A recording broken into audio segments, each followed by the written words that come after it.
करवा चौथ का व्रत व पूजन विधि। कार्तिक कृष्ण पक्ष की चतुर्थी को करवा चौथ कहते हैं। इसमें गणेश जी का पूजन करके उन्हें पूजन दान से प्रसन्न किया जाता है। इसका विधान चैत्र की चतुर्थी में लिख दिया है, परंतु विशेषता यह है कि इसमें गेहूं का करवा भर के पूजन किया जाता है और विवादित लड़कियों के यहाँ चीनी के करवे पीहर से भेजे जाते हैं तथा इसमें निम्नलिखित कहानी सुनकर चंद्रोदय में ऐधर्य देकर व्रत खोला जाता है। व्रत की कथा प्रारंभ होती है। एक साहूकार के 7 लड़के और 1 लड़की थी।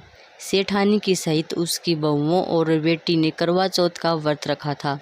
रात्रि को साहूकार के लड़के भोजन करने लगे तो उन्होंने अपनी बहन से भोजन के लिए कहा। इस पर बहन ने उत्तर दिया, भाई अभी चांद नहीं निकला है, उसके निकलने पर अर्घ्य देकर भोजन करूंगी। बहन की बात सुनकर भाइयों ने क्या काम किया कि नगर से बाहर जाकर अग्नि जला दी और छलनी ले जाकर उसमें से प्रकाश दिखाते हुए उन्होंने बहन से कहा, बहन चांद निकल आया है, अर्घ्य देकर भोजन जीम लो। यह सुनकर उसने अपनी भाभियों से कहा कि आओ तुम भी चंद्रमा को अर्घ्य दे लो, परंतु वे इस कांड को जानती थी। उन्होंने कहा, भाई जी अभी चांद नहीं निकला, तेरे भाई तेरे से धोखा करते हुए अग्नि का प्रकाश छलनी से दिखा रहे हैं।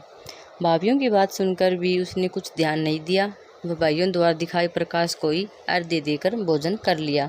इस प्रकार व्रत भंग करने से गणेश जी उस पर अप्रसन्न हो गई।